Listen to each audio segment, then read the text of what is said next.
Hello friends, welcome to crazy G K trick. तो आइए daily current affairs की series को आगे बढ़ाते हैं और आज के इस वीडियो में हम 14 सितंबर 2023 के सभी करंट अफेयर्स को एक एक करके यहाँ पर डिस्कस कर लेते हैं। वीडियो में एंड तक बने रहिएगा। वीडियो पसंद आए तो वीडियो को लाइक और शेयर कर दीजिएगा और अगर आपको इस टॉपिक की पीडीएफ को डाउनलोड करना है तो आप क्रेजी जी के ट्रिक के टेलीग्राम चैनल से या फिर क्रेजी जी के ट्रिक के एप्लीकेशन पर जाकर फ्री ऑफ कॉस्ट इसकी पीडीएफ को कलेक्ट कर सकते हैं। वहां पर जाकर आप इसे ले सकते हैं। आइए आज के करंट अफेयर का सबसे पहला क्वेश्चन देखिए।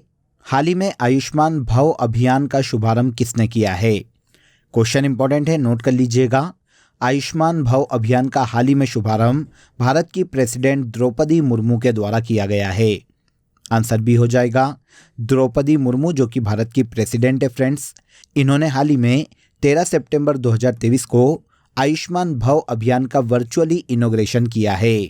अब आपको इसके नाम से समझ में आएगा कि ये जो योजना है ये एक हेल्थ इनिशिएटिव है फ्रेंड्स, जो कि सेंट्रल गवर्नमेंट के द्वारा हाल ही में शुरू किया गया है।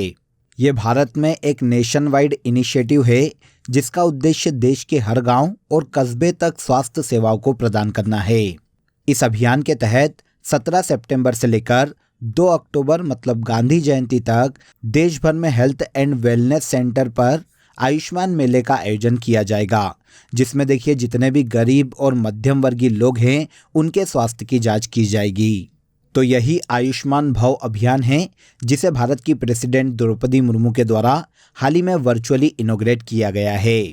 देखिए दोस्तों, अगर आपको मंथली करंट अफेयर्स की डिटेल पीडीएफ लेना है तो आप रूट एप्लीकेशन या क्रेजी जीके ट्रिक एप्लीकेशन से डाउनलोड कर सकते हैं। साथ ही आप वीडियो के कमेंट बॉक्स में भी लिंक दिया हुआ है जहां से क्लिक करके आप ले सकते हैं। इन मंथली करंट अफेयर्स पीडीएफ में देखिए पूरे मंथ के जो सबसे ज्यादा एग्जाम रिलेवेंट क्वेश्चन होते हैं उन क्वेश्चन को यहां पर डिटेल के साथ प्रोवाइड किया गया है, जो एग्जाम के लास्ट टाइम रिवीजन में आपको बहुत हेल्प करता है। तो एक बार जरूर क्लिक करें। चलिए आगे बढ़ते हैं। सेकेंड क्वेश्चन देखिए। भारत के पीएम नरेंद्र मोदी किस राज्य की बीना रिफाइनरी में पेट्रोकेमिकल कॉम्प्लेक्स का शिलान्यास करेंगे? तो बीना रिफाइनरी की अगर हम बात करें तो यह मध्य प्रदेश के सागर जिले में स्थित है। पीएम नरेंद्र मोदी देखिए इस बीना रिफाइनरी में पेट्रोकेमिकल कॉम्प्लेक्स का शिलान्यास करने वाले हैं। आंसर ए हो जाएगा। भारत के पीएम मध्य प्रदेश के सागर जिले में भारत पेट्रोलियम कॉरपोरेशन लिमिटेड की बीना रिफाइनरी में पेट्रोकेमिकल कॉम्प्लेक्स की आधारशिला रखेंगे। इस अत्याधुनिक रिफाइनरी को देखिए ऑलमोस्ट 49,000 करोड़ रुपए की लागत से विकसित किया जाएगा और लगभग 1200 किलो टन प्रति वर्ष एथिलीन और प्रोपिलीन का उत्पादन यहां से किया जाएगा, जो कि देखिए टेक्सटाइल, पैकेजिंग, फार्मा जैसे अलग अलग क्षेत्रों में उपयोग में लाई जाती है। इस पेट्रोकेमिकल कॉम्प्लेक्स के अलावा देखिए अलग अलग 10 नई औद्योगिक परियोजनाओं के साथ साथ 50,000 करोड़ रुपए से अधिक की परियोजनाओं का पीएम राज्य में शिलान्यास करने वाले हैं। क्वेश्चन हमारा बीना रिफाइनरी से था, तो बीना रिफाइनरी मध्य प्रदेश के सागर जिले में स्थित है, जहां पर पीएम नरेंद्र मोदी के द्वारा पेट्रोकेमिकल कॉम्प्लेक्स की आधारशिला रखी जाएगी। मध्य प्रदेश के सागर जिले में इस रिफाइनरी को 1994 में भारत पेट्रोलियम कॉरपोरेशन लिमिटेड और ओमान ऑयल कंपनी के सहयोग से स्थापित किया गया था, लेकिन इसका शुभारंभ पहली बार 2011 में भारत के पूर्व पीएम मनमोहन सिंह के द्वारा किया गया था। ओके, नेक्स्ट क्वेश्चन देखिए। हाल ही में उस्ताद अली जकी हैदर का निधन हो गया, इनका संबंध किस वाद्य यंत्र से था? तो उस्ताद अली जकी हैदर एक बहुत ही प्रसिद्ध रुद्र वीणा वादक थे फ्रेंड्स, जिनका हाल ही में 50 वर्ष की आयु में नई दिल्ली में निधन हो गया है। तो आंसर सी हो जाएगा। उस्ताद अली जकी हैदर का संबंध वीणा वादन से था और ये उस्ताद असद अली खान के शिष्य थे। अली जकी हैदर ध्रुपद के जयपुर बिनकर घराने की खंडार बानी शैली से संबंधित थे। तो हाल ही में 50 वर्ष की आयु में इनका दिल्ली में निधन हो गया है, जो कि प्रसिद्ध वीणा वादक थे। राष्ट्रीय हिंदी दिवस कब मनाया जाता है? वेरी वेरी इंपॉर्टेंट क्वेश्चन को नोट कर लीजिएगा और बहुत ही सिंपल क्वेश्चन है। पूरे देश में नेशनल हिंदी डे के रूप में 14 सितंबर को मनाया जाता है। आंसर ए हो जाएगा। बनाए जाने का उद्देश्य क्या है? तो देखिए इसी दिन 1949 में संविधान सभा द्वारा आधिकारिक भाषा के रूप में हिंदी को मान्यता दी गई थी और इसके बाद 1953 से हर साल 14 सितंबर को राष्ट्रीय हिंदी दिवस के रूप में मनाया जा रहा है। यहाँ पर यह भी याद रखिएगा कि हिंदी लैंग्वेज का वर्णन भारतीय संविधान के 8th शेड्यूल में देखने को मिलता है। संविधान के 8th शेड्यूल में वर्तमान में 22 लैंग्वेजेस शामिल है। अब देखिए, ये तो बात हो गई नेशनल हिंदी डे की। अगर हम वर्ल्ड हिंदी डे की बात करें तो ये हर साल 10 जनवरी को मनाया जाता है और नेशनल हिंदी डे हर साल 14 सितंबर को मनाया जाता है। देखिए, इसी उपलक्ष्य में फ्रेंड्स क्रेजी जीके ट्रिक के रूट एप्लीकेशन पर आपके लिए 1 डे सेल का आयोजन किया गया है, जिसमें देखिए कोई भी आप इंडिविजुअल किसी कोर्स को 249 रुपीज़ में परचेस कर सकते हैं। इसके लिए आपको करना क्या पड़ेगा? इसके लिए आप कूपन कोड हिंदी अप्लाई कीजिए और आप कोई भी एक individual course crazy GK trick के रूट एप्लीकेशन पर 249 में ज्वाइन कर सकते हैं। इसके बाद अगला क्वेश्चन देखिए, सिंधु गंगाधरन को किस कंपनी का उपाध्यक्ष चुना गया है? सिंधु गंगाधरन को हाल ही में नेस्कॉम का नया उपाध्यक्ष चुना गया है। आंसर सी हो जाएगा। वर्तमान में देखिए सिंधु गंगाधरन की अगर हम बात करें तो ये SAP लैब्स इंडिया में वरिष्ठ उपाध्यक्ष और प्रबंध निदेशक के पद पर कार्यरत है। अब सिंधु गंगाधरन को नेस्कॉम का नया उपाध्यक्ष नियुक्त किया गया है। कुछ समय पहले ही देखिए नेस्कॉम ने अपना नया अध्यक्ष राजेश नाम्बियार को नियुक्त किया था, जो कि इस कंपनी के नए चेयरपर्सन बनाए गए थे। तो राजेश नाम्बियार वर्तमान में नेस्कॉम के चेयरपर्सन हैं और अब नेस्कॉम की वाइस प्रेसिडेंट सिंधु गंगाधरन को बनाया गया है। अब देखिए, नेस्कॉम की अगर हम बात करें तो ये Indian non governmental trade organisation है फ्रेंड, जो कि भारत में टेक्नोलॉजी इंडस्ट्री को सेवा प्रदान करता है। इस संस्था की स्थापना 1988 में की गई थी और इसका हेडक्वार्टर नोएडा में स्थित है। नंदन नीलकर्णी इस संस्था के फाउंडर है। ओके, तो देखिए यहाँ तक कि आपको सभी क्वेश्चन क्लियर हो गए होंगे। अब आ जाइए आज की कंट्री इन न्यूज़ में हम यूरोप के देश बुल्गारिया को यहाँ पर डिस्कस कर लेते हैं। ध्यान से सुनिएगा। बुल्गारिया की कैपिटल सोफिया है और लेव यहाँ की ऑफिशियल करेंसी है। रूमेन राडेव वर्तमान में इस देश के प्रेसिडेंट के पद पर हैं।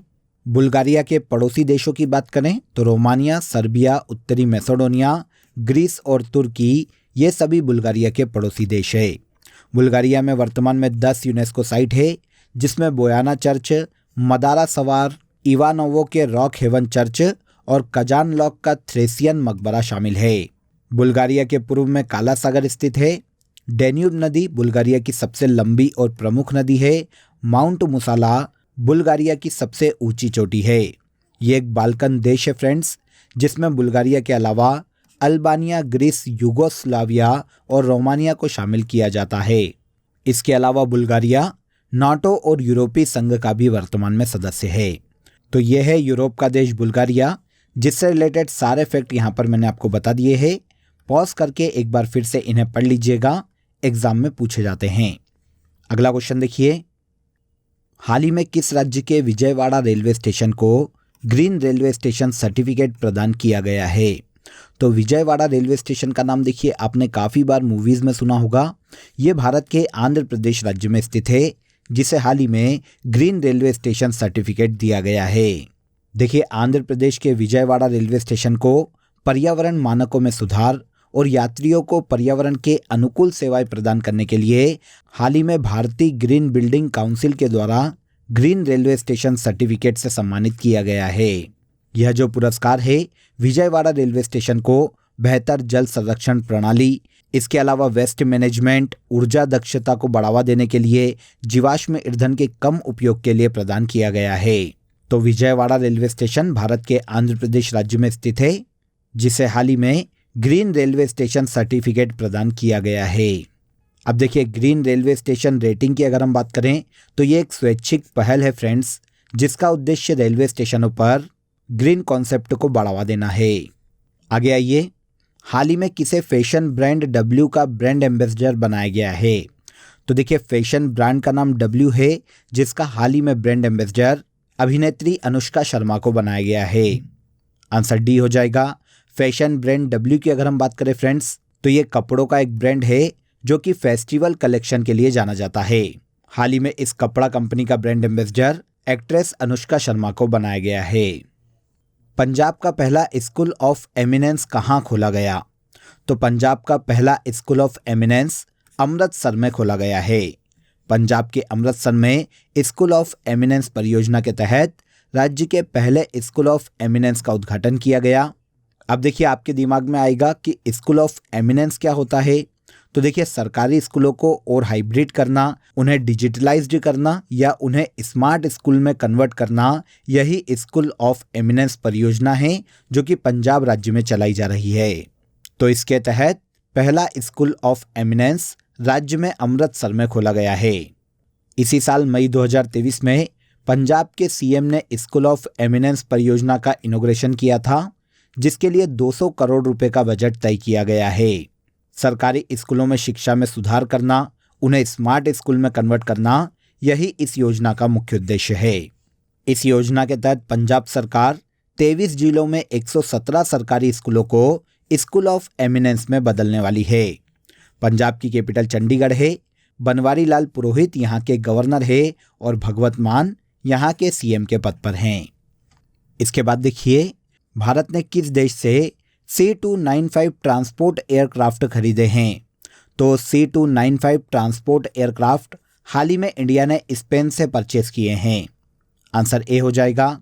भारतीय वायुसेना अध्यक्ष air chief marshal VR Chaudhari देखिए हाल ही में C295 ट्रांसपोर्ट एयरक्राफ्ट लेने के लिए स्पेन के लिए रवाना हुए हैं। देखिए इस एयरक्राफ्ट की बात करें तो आपको नाम से समझ में आएगा। देखिए एयरक्राफ्ट है, पहली चीज़ तो ये ट्रांसपोर्ट के लिए यूज़ किए जाने वाले हैं। सैनिकों के उपयोग की चीज़ें या फिर जितने भी सैन्य उपकरण हैं उन्हें लाने ले जाने के लिए किसी भी स्थान पर इस एयरक्राफ्ट का यूज़ किया जाने वाला है। C295 ट्रांसपोर्ट एयरक्राफ्ट मजबूत और भरोसेमंद होने के साथ साथ देखिए स्ट्रेटेजिक ट्रांसपोर्ट एयरक्राफ्ट है जो कई अलग अलग मिशनों को पूरा कर सकते हैं। भारतीय वायुसेना के लिए SA-56 एयरक्राफ्ट के लिए भारत की डिफेंस मिनिस्ट्री और स्पेन के एयरबस डिफेंस एंड स्पेस के मध्य में समझौता हुआ था। इन 56 एयरक्राफ्ट में से देखिए 16 तो स्पेन में बने हैं जिन्हें भारत लाया जा रहा है, और इसके अलावा 40 जो एयरक्राफ्ट हैं उन्हें गुजरात के वडोदरा में टाटा और एयरबस के संयुक्त जो संयंत्र है वहां पर निर्मित किया जाएगा। सैन्य उपकरणों के ट्रांसपोर्टेशन के लिए इस एयरक्राफ्ट का यूज किया जाने वाला है। तो भारत की defence ministry C295 transport aircraft को स्पेन से खरीद रही है। इसके बाद आज के करंट अफेयर का सबसे लास्ट क्वेश्चन देखिए, अंतर्राष्ट्रीय बांध सुरक्षा सम्मेलन का आयोजन कहाँ किया जा रहा है। तो अंतर्राष्ट्रीय बांध सुरक्षा सम्मेलन का आयोजन राजस्थान राज्य में किया जा रहा है। भारत के वाइस प्रेसिडेंट जगदीप धनखड़ राजस्थान के जयपुर में अंतर्राष्ट्रीय बांध सुरक्षा सम्मेलन का इनॉग्रेशन करेंगे, और इस सम्मेलन में बांध सुरक्षा और उसके मैनेजमेंट पर चर्चा की जाने वाली है, जिसमें 15 देशों के साथ साथ अन्य राज्यों के जो विशेषज्ञ हैं बांध के वो भी सम्मिलित होने वाले हैं। देखिए भारत के जल शक्ति मिनिस्ट्री के अनुसार भारत में वर्तमान में 6000 बांध है और भारत विश्व में बांधों की संख्या के मामले में विश्व में तीसरे स्थान पर है। तो इन बांधों की सुरक्षा पर चर्चा करने के लिए अंतर्राष्ट्रीय बांध सुरक्षा सम्मेलन का आयोजन राजस्थान के जयपुर में किया जाएगा। क्लियर। तो यहाँ पर देखिए हमने 14 सितंबर के सभी करंट अफेयर्स को डिटेल में समझ लिया।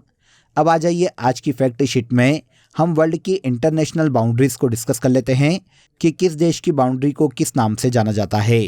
तो इंडिया और चाइना की बाउंड्री को मैकमोहन रेखा कहा जाता है। इंडिया और पाकिस्तान की बाउंड्री को रेड क्लिफ रेखा कहा जाता है। जर्मन और पोलैंड की बाउंड्री को हिंडनबर्ग लाइन कहा जाता है। उत्तर कोरिया और दक्षिण कोरिया की जो बाउंड्री है वो 38वीं समानांतर रेखा के नाम से जानी जाती है। ये विश्व की सबसे अशांत सीमा रेखा कहलाती है। जर्मनी और फ्रांस के मध्य में मैगिनॉट लाइन है। USA और कनाडा के मध्य में 49 समानांतर रेखा है। इसके बाद रूस और फिनलैंड की जो बाउंड्री है वो मेन रहीम रेखा के नाम से जानी जाती है, और पाकिस्तान और अफगानिस्तान के मध्य की बाउंड्री ड्यूरेंड रेखा के नाम से जानी जाती है। यहाँ पर इंडिया और अफगानिस्तान के मध्य की रेखा को भी ड्यूरेंड रेखा ही कहा जाता है, क्योंकि ये बाउंड्री भारत और पाकिस्तान से टच होती है। पहले पाकिस्तान भारत का हिस्सा था। क्लियर। तो यहाँ पर देखिए हमने इंटरनेशनल बाउंड्रीज को डिस्कस किया। अब आ जाइए लास्ट डे के सेशन में जो करंट अफेयर हमने डिटेल में समझे थे उसे हम एक बार यहाँ पर रिवाइज कर लेते हैं। FIBA basketball world cup 2023 Germany ने जीता है। वनडे क्रिकेट में दुनिया में सबसे तेज 13,000 रन विराट कोहली ने बनाए हैं। इंडियन ग्रैंड प्रिक्स 5 में भाला फेंक प्रतियोगिता में किशोर जेना ने गोल्ड मेडल अपने नाम किया है। विश्व का सबसे ऊंचा फाइटर एयरफील्ड लद्दाख राज्य में बनाया जाएगा। राष्ट्रीय वन शहीद दिवस 2023 की थीम की बात करें तो फॉरेस्ट और हेल्थ है। किस देश की महिला क्रिकेट खिलाड़ी अर्लिन केली को अगस्त माह का आईसीसी महिला प्लेयर ऑफ द मंथ चुना गया है? तो अर्लिन केली आयरलैंड की महिला क्रिकेट खिलाड़ी है। कलेगनार महिला पात्रता योजना तमिलनाडु राज्य की है। आगे आइए, हाल ही में मरीन सैंड वॉच यूएनईपी के द्वारा लॉन्च किया गया है। डेनिस ऑस्टिन का हाल ही में निधन हो गया, जो कि देखिए माइक्रोसॉफ्ट कंपनी से संबंधित है। हाल ही में देखिए अमेरिका के शहर लुइसविले के द्वारा 3 सितंबर को सनातन धर्म दिवस मनाए जाने की घोषणा की गई है। तो ये सभी ऐसे करंट अफेयर हैं जिन्हें हमने लास्ट डे के सेशन में डिटेल में समझा था। अब आज के लिए आप सभी के लिए क्वेश्चन ऑफ द डे है, अंतर्राष्ट्रीय संस्थान यूनेस्को का मुख्यालय कहाँ स्थित है? क्वेश्चन इंपॉर्टेंट है, कमेंट में ज़रूर बताइएगा कि इस क्वेश्चन का आंसर क्या है। इसके अलावा दोस्तों आप सभी के लिए एक इम्पॉर्टेंट अपडेट है। अब आपके लिए क्रेजी जीके ट्रिक के सभी कोर्सेस वेबसाइट पर भी अवेलेबल है। ये सभी कोर्सेस आप सभी की रिक्वायरमेंट और लेटेस्ट एग्जाम पैटर्न को ध्यान में रखकर डिज़ाइन किए गए हैं। यहाँ हम बेसिक कॉन्सेप्ट के साथ साथ कॉम्प्रिहेंसिव लर्निंग पर फोकस करते हैं, तो एक बार ज़रूर वेबसाइट पर विजिट करें। इसका लिंक आपको डिस्क्रिप्शन बॉक्स में दिया गया है। तो आज के इस वीडियो में बस इतना ही। अगर वीडियो अच्छा लगा हो तो वीडियो को लाइक और शेयर कर दीजिए, चैनल को सब्सक्राइब कर लीजिए। कल फिर मुलाकात करेंगे नेक्स्ट डे के करंट अफेयर में। तब तक अपना ख्याल रखिए। जय हिंद, जय भारत।